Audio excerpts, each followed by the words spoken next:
Card introdutório apresentando as logomarcas do evento. Ministério da Cultura apresenta FIME, Festival Internacional de Música Instrumental Mansueto Barbosa, segunda edição. Realização, Lei de Incentivo à Cultura, Lei Rouanet e Casa de Vovó Dedé. Ministério da Cultura, Governo Federal, Brasil, União e Reconstrução. Logomarca do evento. Na sequência, imagens de ações realizadas pelo FIME. Arte, cultura e formação musical. Atividades remotas e presenciais. Intercâmbio de experiências, cursos, mesas temáticas, palestras, workshops, recitais, músicos nacionais e internacionais, acessibilidade,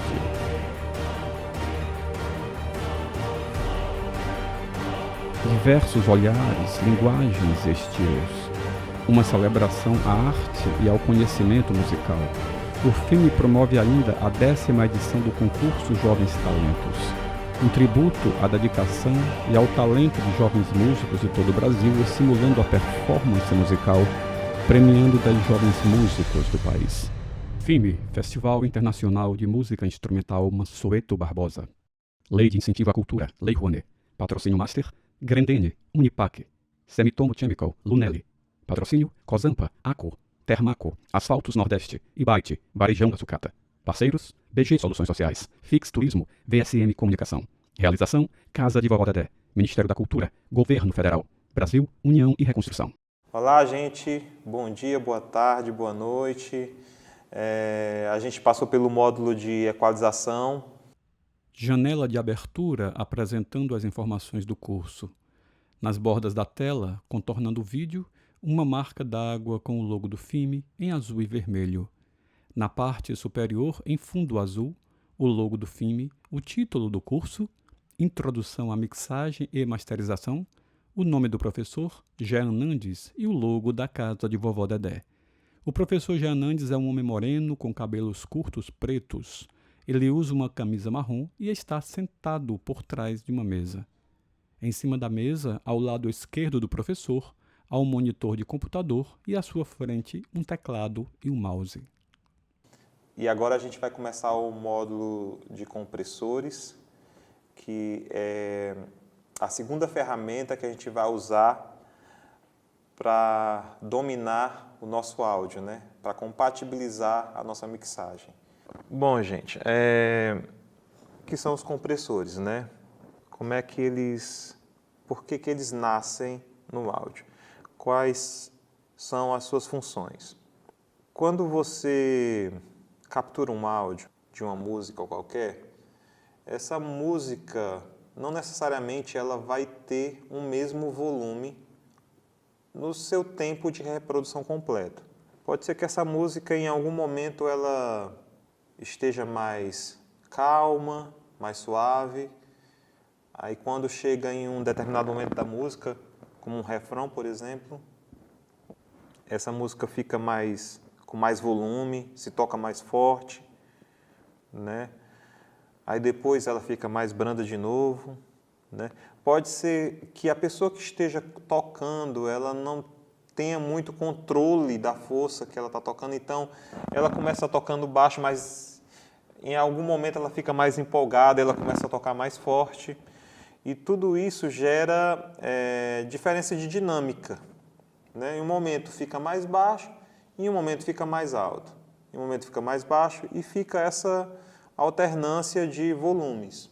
Porém, quando você está produzindo um material, você vai notar que existe uma necessidade que um instrumento ou uma determinada faixa de áudio, ele soe contínuo, na mesma dinâmica daquele momento. Por exemplo, se tiver no início, tem o volume A.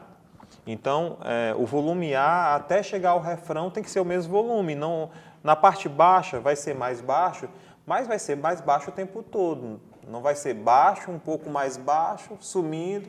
Não, aquela parte toda que é baixa da música, soar toda baixa. Na parte que chega o refrão, por exemplo, geralmente a música ganha mais energia. Então a pessoa toca mais forte, por exemplo, né? Tem outra dinâmica. E só que aquela dinâmica tem que permanecer o tempo todo, porque a gente é humano, então a gente vai tocar, a gente não consegue manter necessariamente a mesma força o tempo todo, né? Então, foi criado um equipamento que consegue controlar isso eletronicamente, que consegue medir um sinal de entrada, fazer um controle e entregar proporcional e mais regularizado esses volumes, né? Quem faz isso é o compressor. O que é que o compressor faz? Você escolhe ali, você regula como ele vai trabalhar, ele vai tentar, ele vai fazer o possível para manter a massa sonora no mesmo volume que você setou o tempo todo ali, né? E é uma das ferramentas, junto com o equalizador, mais importantes numa mix, é você saber setar, né? Você saber configurar uma compressão, né? Para uma mixagem. É bem comum, né? Eu acho que não existe mixagem que eu tenha pegue até hoje que você não vá usar tanto equalizador como compressor, que vai ser realmente necessário o uso disso e tipo assim, você vai... Para os padrões de música que nós temos hoje, que são músicas que tem que soar muito alto e tem que ter muita pressão, que geralmente a gente trabalha com esse tipo... Poucas pessoas trabalham hoje com a música mais calma, com volume mais comportado, né? Geralmente você vai mixar um rock, você vai mixar, sei lá, um forró, você vai mixar um funk, são tudo músicas que tem que ter muita pressão sonora. Então, o compressor é que consegue entregar essa pressão, né? O compressor é que faz essa pressão funcionar, tá, gente? Então, a gente vai, assim como a gente falou dos parâmetros de equalização, a gente vai também falar agora de como a gente parametriza um compressor, tá? Isso aqui é o compressor do Pro Tools, já eu abro lá para mostrar lá, mexendo nele, né? O compressor, gente, basicamente, ele tem 4 parâmetros, né?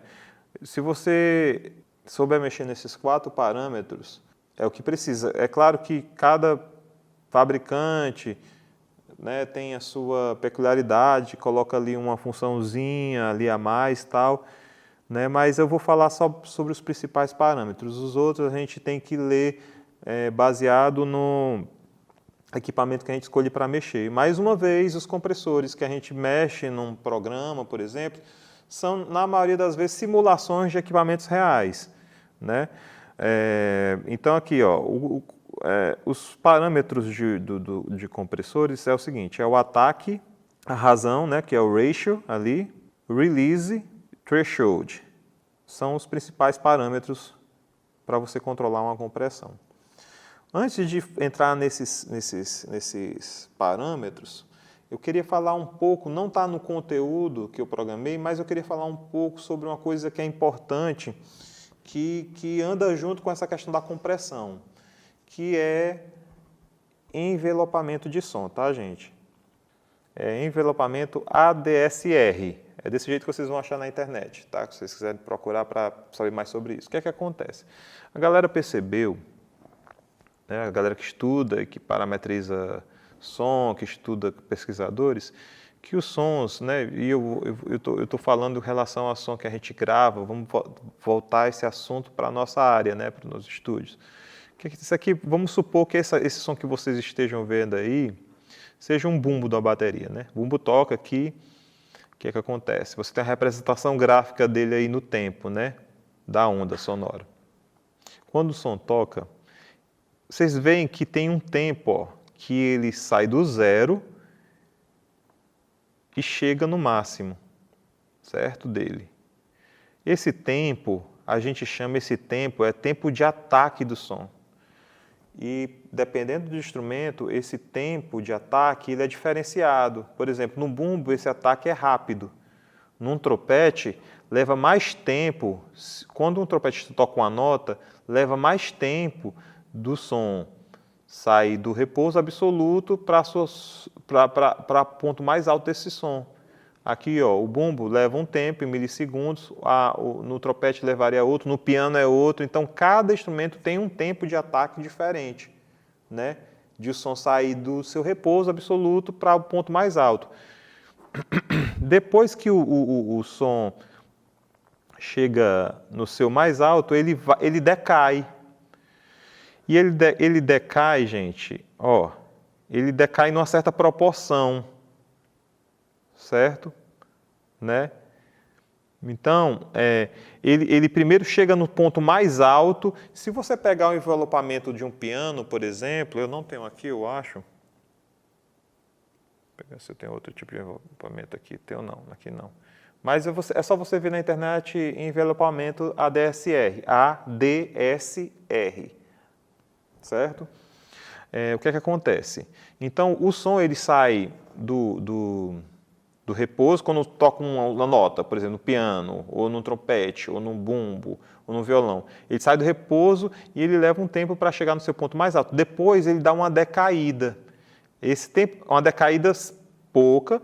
Vamos supor que você está dando nota no trompete, pam, e você segura essa nota. Na prática, o que acontece? Leva um tempo de ataque, de entrada, que é a nota sai do zero sem som, para o seu som, a nota mais alta. Depois ela dá um leve decaimento, certo? Que a gente chama de decay, que é o D, né?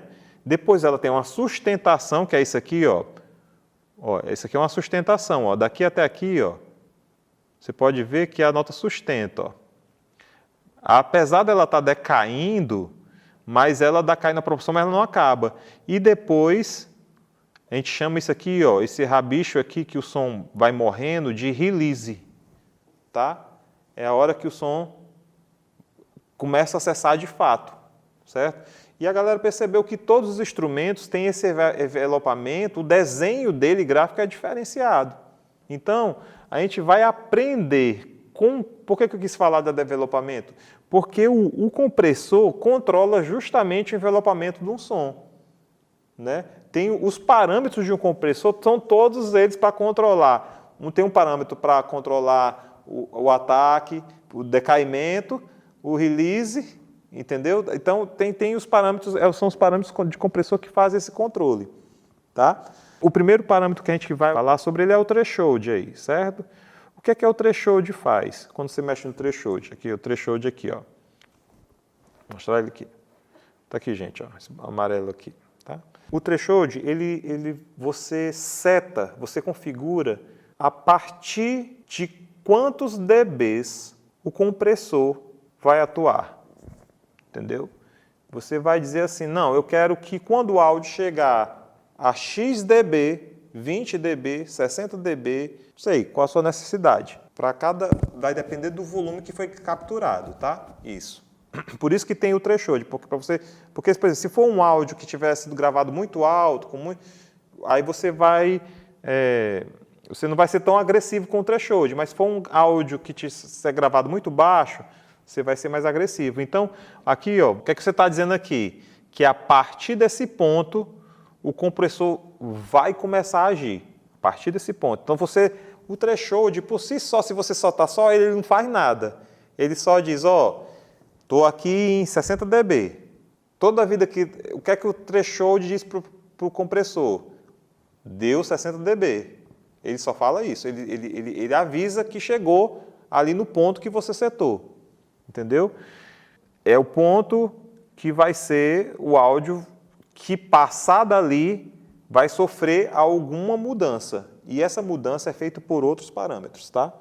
Mas aí é onde você seta a partir de que momento, de quantos dB o compressor vai atuar. Agora vamos falar sobre o ratio, né? Que é a razão. Pronto, ó, vocês estão vendo amarelo aí? Isso aqui é o threshold setado, certo? O ratio, ele vai definir a razão de compressão. O que é que significa? Vamos nesse exemplo aqui, ó. Se tu deixar o ratio 1 por 1, não vai acontecer nada. Não vai acontecer nada. Se passar 1 dB, ele deixa passar 1 dB.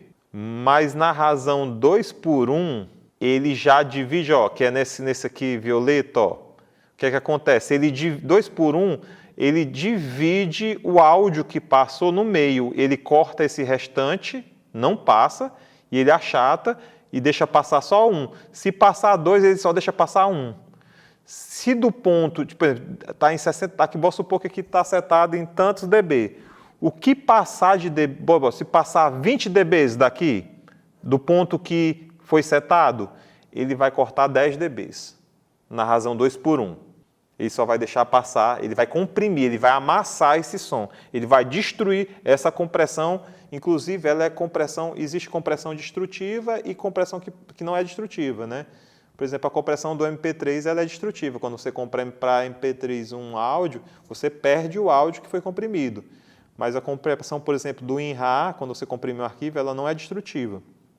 Essa compressão que o compressor faz é destrutiva. Ela joga o restante do áudio no lixo e só fica até ali. Então, o que é que acontece? Verde aí, ó, 4 por 1. Né? Ela só deixa passar uma quarta parte do áudio que passou. Ela vai dividir o excedente de dB que passa do ponto de threshold por 4, né? E vai deixar passar só a quarta parte disso aí. O restante vai... Por isso que soa comprimido, porque ele está pegando, destruindo o restante do áudio que passa daquele ponto. Na prática, o que é que você vai perceber com o ouvido? É que os pontos mais altos da música ficam achatados e porque a parte mais alta fica mais baixa, porque ela foi achatada, você consegue ouvir mais a parte baixa da música, relativamente, entendeu? Porque você, ó, imagine essa distância daqui, desse ponto, para cá, tem uma distância sonora diferente desse ponto verde aqui para cá. Então, o que acontece na prática é que quando você comprime e aí você vai ouvir, né? O que é que acontece? Você tem a sensação que agora está mais no mesmo volume. Por quê? Porque você abaixou os picos, com isso você tem a percepção dos vales, né? A parte baixa do áudio está mais presente na música. Então, o que é que acontece? Ou na música ou no track que você está mexendo, por exemplo, baixo, guitarra, tal, voz, enfim. Então, o que é que o compressor faz? A gente fala os dois parâmetros. O threshold vai setar a partir de quantos dBs vai ser comprimido no áudio e a razão vai dizer qual é a proporção do corte, né? Então, quanto mais a razão, por exemplo, está 4 por 1 aí, 6 por 1, mais agressivo. 10 por 1, a partir de 10 por 1, depois daí já é limiter, né? A gente já não chama nem mais de compressão.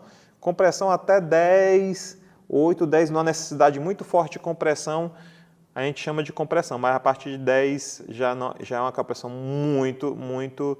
Imagina que o que passar aqui, ele só vai deixar passar a 10ª parte, né? Então, é muito agressivo, certo? Então, 2 parâmetros. O terceiro parâmetro que a gente vai estudar é o ataque. O que é o ataque? Lá no compressor tem um botãozinho ataque. Esse botão é o seguinte, se você setar ele em 2, por exemplo, se tiver lá, né, 1 segundo de ataque, vou supor que tenha, não sei se vou olhar aqui, abrir se esse compressor tem. Aí ele não mostra não. Ó, o ataque aí está de 30 milissegundos. O que é que significa? Que o compressor...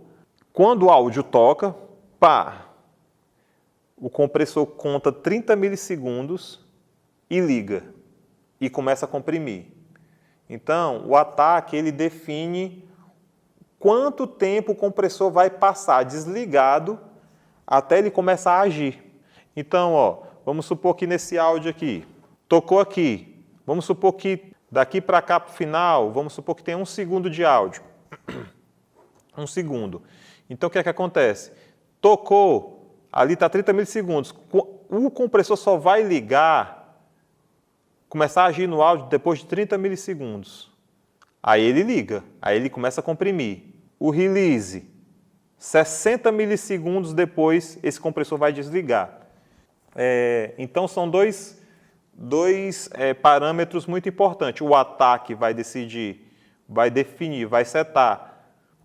No momento que o áudio começa a tocar, que ele ouve, o compressor ele fica ouvindo o áudio o tempo todo. Então, o áudio começou, ele conta 30 milissegundos e liga. Aí ele comprime. 60 milissegundos depois, ele desliga. Né? Por que isso é importante? Porque aí esse tempo é importante, gente, porque lembra que eu falei do envelopamento ADCR? Todo som tem um tempo de ataque diferente. Uns têm 30 milissegundos, outros 20 milissegundos, são muito rápidos, de bumbo, caixa da bateria, por exemplo. Mas trompete não, já é, sei lá, 60 milissegundos, não lembro de cabeça, mas tem um tempo. Então, tu vai setar, dependendo do instrumento que tu está comprimindo, um ataque de acordo com o envelopamento do instrumento que tu está comprimindo. Se o instrumento tem um ataque lento, tu pode colocar o ataque do teu compressor lento, porque aí tu livra essa cabeça da nota, onde está tendo o ataque da nota, para a nota soar mais natural na tua mixagem. Entendeu? Certo? Para o compressor não ir agindo logo. Deixa essa parte livre, aí quando chegar no limiar do threshold, o compressor liga. Né? Aí cada instrumento também, por exemplo, tem um tempo de release diferente. O bumbo, por exemplo, toca, é rápido. Caixa, rápido. Chimbal, rápido. A nota do piano já é longa o release. E isso também, gente, vai depender da velocidade da música. Músicas rápidas, ataques e releases rápidos. Músicas lentas, ataques e releases lentos. Essas coisas estão altamente ligadas, entendeu? Claro que a música lenta, o release, geralmente a nota do baixo, é mais tempo. Então as notas são mais demoradas em músicas lentas. Então nessas músicas lentas a gente coloca ataques lentos e releases lentos. Músicas rápidas, a nota é rápida, é quase pizzicato, é muito rápido. Então você também ajusta o release e o ataque para a velocidade da sua música. Porque se você colocar um ataque rápido numa música lenta, o que é que vai acontecer? Vai acontecer um efeito indesejável na sua trilha, porque o que é que vai acontecer? A nota vai tocar, e como o release está rápido, o que acontece? Vamos supor uma música lenta, a nota que toca, um baixo. Só que vamos supor um release que tu colocou lento, aí o compressor vai desligar no meio da nota tocando ainda. Ele vai ligar, aí o ataque vai começar a contar 30 milissegundos, por exemplo, e vai ligar de novo. E o que é que vai acontecer? No meio da nota que deveria soar constante, vai ter vai ter um engasgo e uma volta, tipo um bumping, né? Vai ter um bombeamento, o som vai soar estranho. Né? Por quê? Porque o release e o ataque, principalmente o release aí no caso, não está setado para o tamanho da nota completa. Então, se no caso estiver com dúvida, muitos compressores já têm release e ataque automático. Coloca automático, porque se houver muita variação de tamanho de nota na música, para você evitar esse efeito errado da compressão, que é o compressor ligar e desligar no meio da nota, só o release e o ataque automático para fazer isso. E no final das contas, o release, a mistura desses parâmetros, threshold, ataque, release, né, e o decay, é que vão desenhar um envelopamento do teu instrumento. Né? Isso é tão interessante que isso muda o som do instrumento, de certa forma. Dá outras características. Porque se você está amassando ali o som, você está trazendo lá de baixo características que estavam muito baixas no som, às vezes você está tocando aqui e quando você comprime, o som muda completamente. Às vezes fica mais agudo, dependendo do que você está fazendo, às vezes fica mais grave, o médio vem mais, o grave some mais. Você vai perceber isso com o tempo de comprimindo, que isso vai acontecendo de fato. Tá? Então, são fatores que vão modular, vão transformar a sonoridade do teu instrumento. O release, que é a liberação, já falei, né? É o tempo que o compressor vai ligar, que ele vai demorar para desligar. Então, resumindo, threshold, eu marco lá o ponto, a partir de que ponto o compressor vai agir. Né? Na razão, eu vou dizer o quanto ele vai cortar do que passar do ponto de threshold. Qual é a proporção do corte? Né? Qual a proporção da compressão? Valores mais altos, mais comprimidos. Valores 2:1, menos comprimido. 4:1 é um valor bem tradicional, o pessoal gosta, mais usado, né, para voz. Sabe? O pessoal, assim, né, quem não quer errar na compressão, bota 4:1. Valores mais altos, 6:1, 8:1, são valores já de compressões mais altos. Tem que tomar cuidado com essas compressões. A gente usa, mas vai depender de como foi gravado. Tem que analisar o material para saber se pode usar uma compressão tão forte assim. Vai depender de caso a caso. A gente vai julgando o caso conforme o estilo da música, conforme o instrumento, enfim, a altura que foi capturado, o quanto.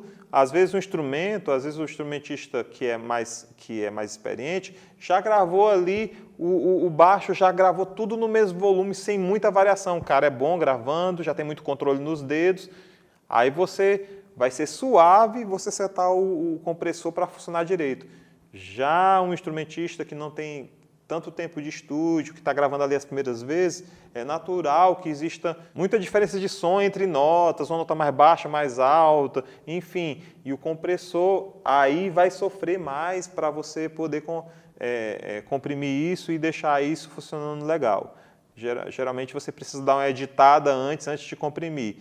A ideia aqui por detrás é que você consiga deixar, aí eu vou falar sobre isso na hora que a gente for for mixar de fato, é que antes você faça um trabalho de edição, já que você possa já mexer no volume das notas ali, cortando e aumentando ali com o mouse ali, para deixar já quase tudo no volume legal, para quando você usar o compressor soar legal, soar bonito. Porque se você deixar só na mão do compressor, provavelmente não vai ficar tão legal, entendeu? Então eu tenho que unir essas duas ferramentas, uma ediçãozinha lá, fazer os cortes e compatibilizar esses tamanhos, aliás, essas massas sonoras para deixar mais, corta as notas e deixa ali, dependendo do que está acontecendo, para deixar mais, né, do mesmo volume ali, aquela região do refrão, deixar tudo. Aí para o compressor não processar tanto, né? Certo? Para a gente pegar o melhor dessa característica de compressão, né?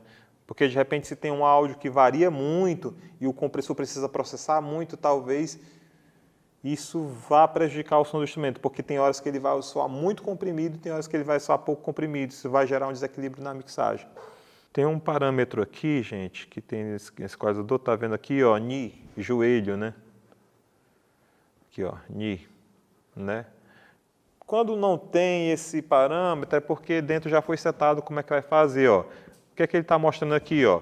Assim que passa do ponto de threshold, esse parâmetro ele vai regular como esse compressor vai atuar nessa região. Se na hora que ele passa da região de threshold ele vai ser mais agressivo, no caso aqui ó, do hard knee, né? Ou se ele vai ser mais soft, ó, se ele não vai direto para a compressão logo linearmente, entendeu? Então, a ideia é que essa passagem não seja aqui, né? Não seja tão abrupta. Então, você coloca um joelhinho, né? Aqui você mexe nesse joelho, né? Então, esse joelho aqui ó, é muito mais angulado. Então, isso aqui, o que é que acontece? Músicas mais suaves, isso aqui funciona bem, gente. Músicas que são com mais punch, isso aqui funciona melhor, né? Porque tem compressores que dão aquele... A gente percebe até pelo som na hora que passa pelo joelho, entendeu? E tem uma mudança de sonora que dá um punch, dá um estalado, entendeu? E às vezes essa característica numa música mais rápida é muito interessante. O output gain, o make-up, tem muito canto que chama de make-up, né? Make-up gain, é aqui, ó, gente. Está aqui ele, né? O ganho. O que é que acontece? Na hora que tu threshold aqui, tu aplica o threshold, tu vai perder essa porção de som aqui que está passando, que vai ser cortada na hora que tu setar o ataque, setar a razão, certo? Então, o que é que acontece? Às vezes você comprime ali, quando termina de comprimir, você nota que perdeu um pouco de massa sonora. Então você chega lá no ganho e dá um tapinha que é para poder compatibilizar esse som que foi perdido, né? Então, o ideal é que você, na hora que você comprimiu ali e botou o ganho, o que é que você vai fazer? Você vai bypassando o plugin, vai desligar e ligar, e ver se na hora que você liga, o som muda. Estou falando muda em respeito de ficar mais alto, entendeu? Ou ficar mais baixo. Então, o ganho é para regular isso. O ideal é que na hora que você comprimiu tal tudo, você bypassa o plugin, você dá bypass, né? E ouve. Se você der o bypass, você já acertou a compressão, tá legal. É isso que eu quero de compressão. Aí tu pega, dá um bypass no plugin, e aí tu nota que o som aumentou. Aí o que é que tu faz? Então tu liga o plugin e dá um ganho nele, e aí tu vai bypassando e deixa os dois volumes no mesmo volume, entende? O que você tem que sentir é o efeito da compressão, e não um aumentar de ganho gigantesco. Então, tentar compatibilizar isso. Fez a compressão, bypassa o plugin, se houve mudança de volume, conserte no ganho para ficar o mesmo volume, né? Para quando ligar o plugin, o que você sinta é o agir da compressão. Essa combinação de ataque e release eu já falei, né? Vocês vão poder pesquisar isso no material para saber, né? E fazer ensaios para saber, dependendo do material que você está mixando, enfim, qual é a melhor regulagem porque dependendo do estilo, isso vai mudar muito, tá? Agora a gente vai falar um pouco dos tipos de compressores que existem, tá? Porque é o seguinte, tanto como vocês lembram que eu falei na aula passada sobre equalizadores, e tinha equalizadores transparentes e outros não, né? Outros que são simuladores e que dão colorido. No caso dos compressores, também é a mesma coisa. Existem compressores transparentes. E até para adiantar um assunto aqui, gente, esses equipamentos que são mais transparentes, geralmente são usados muito em masterização, tá? A gente vai ter, na última parte do curso, a gente vai estar falando sobre masterização, e já vou adiantar para vocês. Geralmente, equipamentos que são transparentes, compressores transparentes e isso, gente, tem as marcas e tem os modelos que todo mundo já conhece como transparente. Geralmente são usados em masterização. Por quê? Porque na masterização já está tudo pronto. Quando terminou de mixar, tu já botou efeito, tu já coloriu do jeito que tu queria. A mixagem já é uma foto ali do que tu quer, né? Então, o que é que acontece? Na masterização, tem gente que quer masterizar e quer masterizar com equipamentos transparentes, porque ele não quer mexer no som da mix. A masterização para essas pessoas é só a adequação para o formato de mercado que eles querem. Então, eles querem fazer através de compressores e equalizadores transparentes para não mexer tanto no som que ele não quer mudança do som da mix. Então, é feito com equipamento transparente. Mas tem gente que faz masterização com equipamento que dá colorido, que muda totalmente o som da mix também. Isso aí vai de gosto, vai de profissional a profissional, vai de projeto para projeto. Os compressores, eles têm essa questão de poder comprimir, que é você setar um valor ali de dB e isso ser modificado através da razão. Existem várias formas de fazer isso, certo? Então, tem o VCA, né, que é o Voltage Controlled Amplification, que é feito com transformador. Eles conseguem comprimir usando um transformador desses de tensão. Tá? É uma forma de fazer, né? E aí vocês vão ver no material que isso tem esses compressores, vamos ler um pouquinho aqui para a gente entender. Ó. Compressores VCA são o tipo mais comum e também um dos mais baratos de fabricar. VCA, né, fala aí o significado. A compressão ocorre com um amplificador eletrônico que varia seu ganho dependendo da tensão e da voltagem, de uma tensão de voltagem. O que isso significa para nós na prática é que teremos um compressor muito limpo e com bastante controle sobre todos os parâmetros.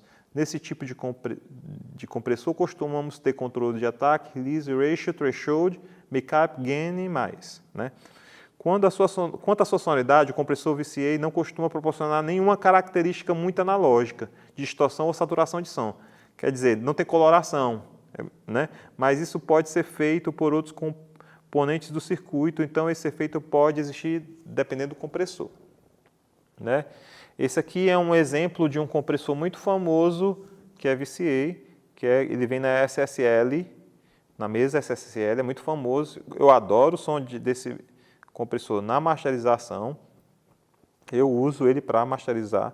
No meu canal de masterização, né, ele é o primeiro, certo? Eu uso ele para fazer colagem, eu vou explicar depois o que é isso, para colar a mixagem, tá? E ele é baseado no VCA, né, controle de voltagem.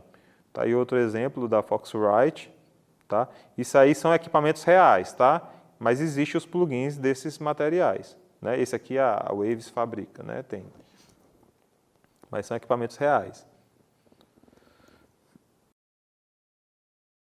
Também é um VCA da API.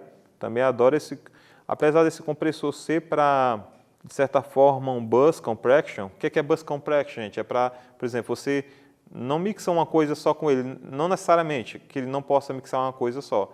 Mas geralmente você passa um conjunto de canais por ele. Ou numa master, ou junta a bateria toda para passar por ele. Então, toda vez que você... É um bus compression. Ele é feito necessariamente para, né, para colocar no bus, né, para colocar no auxiliar, que vai pegar muitas coisas que passar por ele. Eu gosto muito desse compressor, inclusive, para mixar a bateria canal por canal. Eu uso ele para mixar o bumbo, caixa, porque, principalmente para música que tem muito punch, né, que precisa de muita pressão, eu considero uma escolha muito boa. Assim, eu gosto muito do som que eu consigo tirar nele. Mas é uma questão de afinidade, é uma questão de gosto, né? Esse aqui também é famoso, o DBX 160, também é VCA, é baseado nessa tecnologia. Aí a gente pode falar do compressor óptico também, né? Quando falamos de compressor óptico, estamos dizendo que a parte responsável pela compressão é uma fonte de luz em uma célula fotossensível que controla a redução de ganho. Ou seja, o compressor é controlado por meio de luz, literalmente luz. Não sei você, mas eu acho isso fascinante. No compressor óptico, o ataque e o release são bem mais lentos do que os outros tipos de compressão. Em geral, isso proporciona um tipo de compressão mais leve e transparente. Esses compressores são muito utilizados para regular o volume geral de uma track. Por exemplo, amenizar as diferenças de volumes na voz entre o verso e o refrão. Pois é, aqui já não é um transformador que faz o controle da compressão, né, do threshold. Aqui já é luz, é tecnologia através de luz, um diodo, né? Então, o que é que acontece? Ele é um produto de uma engenharia, alguém pensou de fazer dessa forma, fazer o controle do threshold assim, só que tem o que é que acontece? O ataque release ele não é rápido nesse tipo de compressor.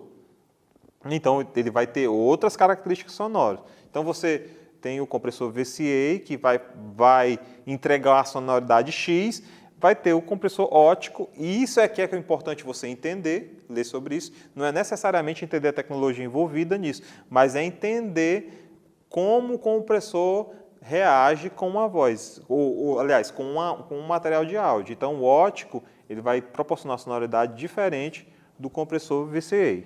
Esse aqui é um dos mais falados, o LA2A, é um ótimo compressor para voz. Adoro a simulação dele para voz, inclusive da Waves, eu adoro muito, certo? Ele é lento. E interessante que esse compressor, gente, se vocês pararem para dizer assim, ó, os parâmetros de compressão não são o quê? Tem o threshold, o ataque, o release e a razão.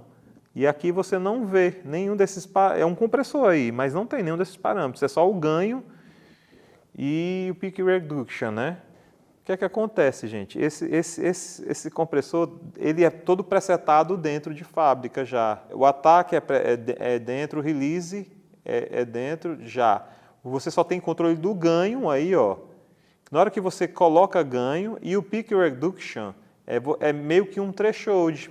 Você decide o ponto ali em dB que ele vai começar a cortar.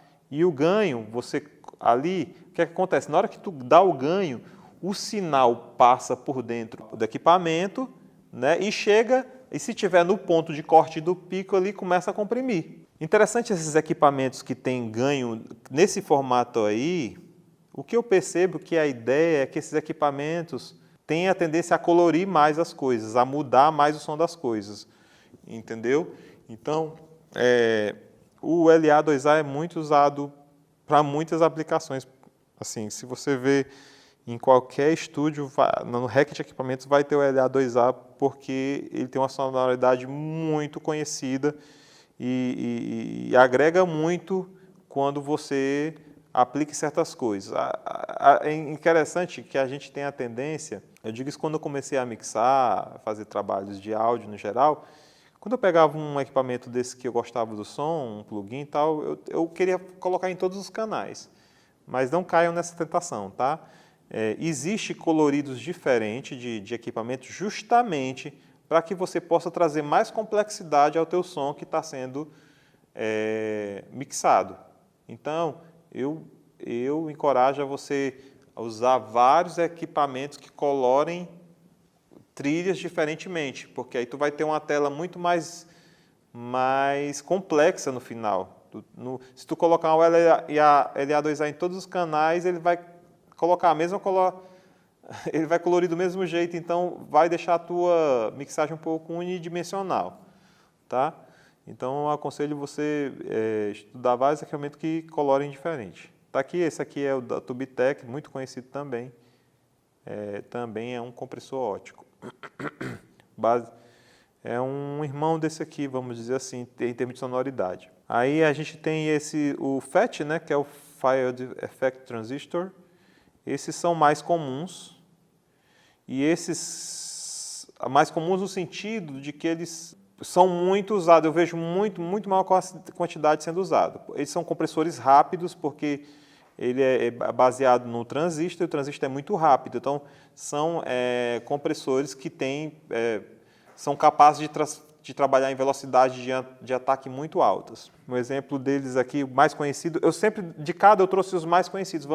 O que são conhecidos? Por que eu digo mais conhecidos, gente? É porque esses compressores estão na maioria dos trabalhos que são referência para nós, tipo Michael Jackson, Beyoncé, enfim, todos os Beatles. Então, essa galera usa esses equipamentos. Então, ficaram famosos com esses equipamentos, tá?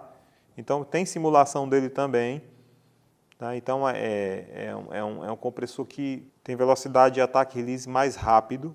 E por ser feito com transistor, semicondutor, ele vai ter características sonoras diferentes, né? Famosos pelo ataque e release super rápidos e pelo som saturado e analógico. Vou dar até uma dica, essa questão de analógico. Gente, tem muito plugin não sei se hoje está tão assim, mas tem plugins da Waves, por exemplo, que tem lá analógico, escrito aí, você pega e coloca. Analógico vai ficar o som mais analógico. E tem alguns que eu já li, não é isso, tá? Quando você coloca analógico, porque esses equipamentos analógicos, todos eles provocam ruídos, tá? Eles têm muito ruído. E isso faz parte por ser um equipamento eletrônico, né? Então o som passa por dentro. Todo equipamento eletrônico ele tem um nível de ruído, e quando juntava tudo que tu dava um ganho, tu ouvia um ruídozinho lá, um chiado. E o que é que acontece? Os plugins da Wave, os plugins têm a simulação e o analógico é uma simulação do ruído. Então, quando tu está colocando o analógico lá, tu não está deixando mais analógico. É só para colocar o ruído que o equipamento original tinha. Entendeu? Então, tu coloca, só se tu quiser ruído na tua mixagem, aí tu vai colocar. Eu lembro uma vez que um amigo estava mixando uma coisa e ligou para mim e disse assim, Jean, eu estou mixando aqui, mas tem um ruído e eu já procurei nos cabos todos e tal, tudo. E como eu gosto muito de resolver problema de estúdio, na hora que ele falou isso, eu já saquei o que era. Aí disse, esse cara está usando o mesmo plugin, simulação em vários canais, e todos estão com o analógico ligado. Aí está somando o ruído de cada equalizador que ele botou em cada canal com o analógico ligado. quando eu abri a sessão dele, só foi que eu vi. Eu disse para sair desligando. Inclusive, tem uns que muda, você seleciona, às vezes tem até seleção entre 3 ruídos diferentes, assim. Então, aí eu saí desligando, ele disse, mas isso aí vai desligar a simulação analógica. Aí eu expliquei para ele, não, cara, não vai desligar não, isso aí é a simulação só do ruído do plugin. Então, é uma dica muito interessante, porque tem gente que vai mixar e quer a realidade até na questão do ruído. E eu não deixo, então eu tiro, né? Então, só para vocês saberem. Viu lá o nome analógico? Lê no datasheet para saber se é uma simulação, se aquilo vai desligar a simulação ou se é só uma simulação do ruído. Aqui tem os valvulados, né? Os compressores valvulados, que é baseado na válvula de vidro. Esse tipo de compressor funciona com válvulas e os compressores analógicos podem até ter mais de 20 válvulas no circuito. Isso, obviamente, resulta em muita coloração harmônica. Então, ele já está avisando aí que compressor valvulado dá muita coloração harmônica. Quanto mais você comprime, mais a válvula será saturada e mais sonoridade analógica você percebe. Interessante que essa questão da saturação, o que é problema para a indústria, talvez que use uma válvula para fazer outra coisa, que era a saturação, para a música, para o efeito sonoro, se tornou um efeito desejável, né? Então, a qualidade da saturação para a música, principalmente música pop, é muito interessante trabalhar com os instrumentos em algum nível de saturação. Esses compressores costumam funcionar com ataque lento, mas não tanto quanto o LA2A, que até é ótico, né, gente? Então, assim, o LA2A ainda consegue ser mais lento do que o valvulado. É muito comum ver esses compressores sendo usados no Master Bus ou Drum Bus. Eu falei sobre isso. Muito levemente para adicionar saturação sem exagerar a compressão. Aqui, isso aqui é o Fairchild.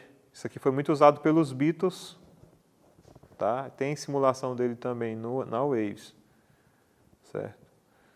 Esse aqui é o Manley, né? Ele é transparente, esse compressor, inclusive. Tem uma versão dele que é transparente. Não sei se essa. Eu sei que ele é usado muito em Master também. Valvulado também, esse aqui. Aí está dando a dica aí, quem usou. Bom, gente, a gente falou aí o básico, né? Tipo assim, tentamos dar uma explicada nos parâmetros e nos tipos, enfim, né? dos compressores. Eu queria também falar aqui um pouco sobre reverb, né? Que a gente vai usar, os reverbs, os ambientes.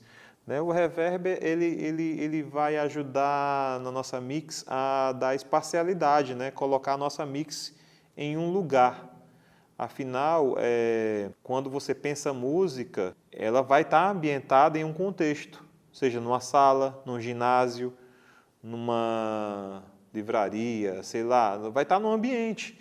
E esse ambiente ele pode ser desenhado tanto de fato no local, se você quiser digamos assim, uma sonoridade mais realista, né, no ambiente, colocando o microfone. Se você gostou de um som de uma sala, de um ginásio lá, mas vou fazer minha voz aqui. Aí coloco o microfone em certos ambientes para também, além do microfone direto, colocar o microfone em alguns pontos para você pegar a sonoridade do ambiente, né? É uma forma de você usar ali para ambientar, para as pessoas perceberem que está no estádio, né, ou está num ambiente diferenciado, né? Mas hoje é mais comum você fazer isso digitalmente, né? Até porque você tem tecnologias para fazer isso sem correr muito risco de errar na captura desses microfones, né? Até porque você capturar em loco, né? Fazer no estádio sai mais caro, é mais complicado, você tem que levar seu equipamento e corre risco de ficar errado. Então, hoje, acredito que a maioria esmagadora das produções façam isso digitalmente. Então, aí entra o reverb, né? Existe hoje, em termos de simulação, 2 tipos de reverbs. Assim, os reverbs eles são algorítmicos ou são de convolução. O que é que isso na prática? Os algorítmicos, por que é um reverb? O reverb é quando eu falo, o som sai da minha boca, movimentam as partículas de ar, encontram a parede, por exemplo, a barreira, voltam, né, e ficam refletindo dentro da parede como se fosse uma bola de ping-pong, né? Então, a reverberação é a sensação desse som rebatendo dentro da sala até ele acabar, certo? Então, o que é que o algoritmo faz? Ele pega o som da sua voz, fica Ctrl+C, Ctrl+V, dando atraso, ele faz isso matematicamente, ele pega uma amostra, copia e fica copiando e colando em tempos diferentes para gerar a sensação que você está ouvindo um som rebatendo dentro da sala. Então, ele tenta simular esse efeito da sala, né, o som rebatendo da sala. Só que ele soa, o algoritmo, na maioria das vezes, por mais bem feito que ele seja, ele soa, certo, um pouco digitalizado. E é tipo assim, não significa dizer que é ruim, significa que é um som de reverb algorítmico. E tem muitos reverbs algorítmicos que fizeram sucesso e que fazem parte da nossa música pop, enfim, porque, apesar de ser sintético, mas dá a sonoridade de um período, né? E existem os mais novos, que são os que, do ponto de vista de simulação, são melhores para simular ambiente, que são os reverbers de convolução, que eles são baseados numa tecnologia chamada Impulse Response. Tá? Eu não vou parar para falar sobre Impulse Response, explicar como funciona, é muito tempo, tá? Mas aí, se vocês quiserem pesquisar na internet como é que é feito o Impulse Response. Então, o que é que acontece? É uma tecnologia que é capaz de copiar som de ambientes, né? De um estádio, de uma sala de concerto, enfim. O Impulse Response, quando você tem um reverb de convolução, que você carrega o arquivo de Impulse Response, é um arquivo que foi gravado no ambiente em qual ele simula, tá? Então, existem esses dois tipos de reverbs. Como eu falei, cria ambiente na mix, coloca o som em perspectiva, né? O reverb é capaz de colocar o som perto ou longe, e também você cola a mixagem. O que é colar a mixagem? Você deixa todas as coisas soando. Às vezes você gravou um violão numa sala, às vezes o piano foi gravado num canto diferente, às vezes o baixo você mandou para alguém. Você, com o reverb, você também pode colocar todo mundo no mesmo ambiente, né? E os tipos de reverb, para finalizar, aí vocês estudam, são o room, né, que é para esse reverb imita uma sala, o hall, né, que já é uma sala muito maior, uma sala de concerto. O plate, que é um reverb que ele é um reverb, na verdade, é uma chapa metálica com um captador, né, que quando você fala, o som passa por dentro dessa taxa. É um equipamento, né, não é natural, né, e é muito usado, são dos anos 80, 90, usa muito. E o spring, que é o que os guitarristas usam, que é um reverb baseado na mola, né? Você de trás da caixa da guitarra tem uma mola, lá na hora que você fala, o seu som passa pela mola e tem dá a continuidade do som e tem uma característica específica desse som de reverb. Eu falei muito rápido sobre isso porque na aula prática eu vou falar mais sobre reverbs, é só para você ficar antenado quando eu abrir os reverbs lá e falar um pouco mais, talvez seja nas partes mais sensíveis da questão da mixagem, é a escolha de ambientação e a escolha de reverb, a gente vai falar sobre isso. Bom, gente, a gente viu muita coisa agora, né? Falamos sobre compressores, né? Vocês viram como é um mundo gigantesco. Falamos um pouco sobre reverb, né? E na próxima aula a gente vai mixar uma música ao vivo para vocês verem esses conceitos aplicados na prática, né? E expandirem aí o seu universo e expandir seu ouvido musical. Até a próxima, gente. Logomarca do evento. Na sequência, imagens e ações realizadas pelo FIME. Arte, cultura e formação musical. Atividades remotas e presenciais. Intercâmbio de experiências, cursos. Mesas temáticas. Palestras. Workshops. Recitais. Músicos nacionais e internacionais. Acessibilidade.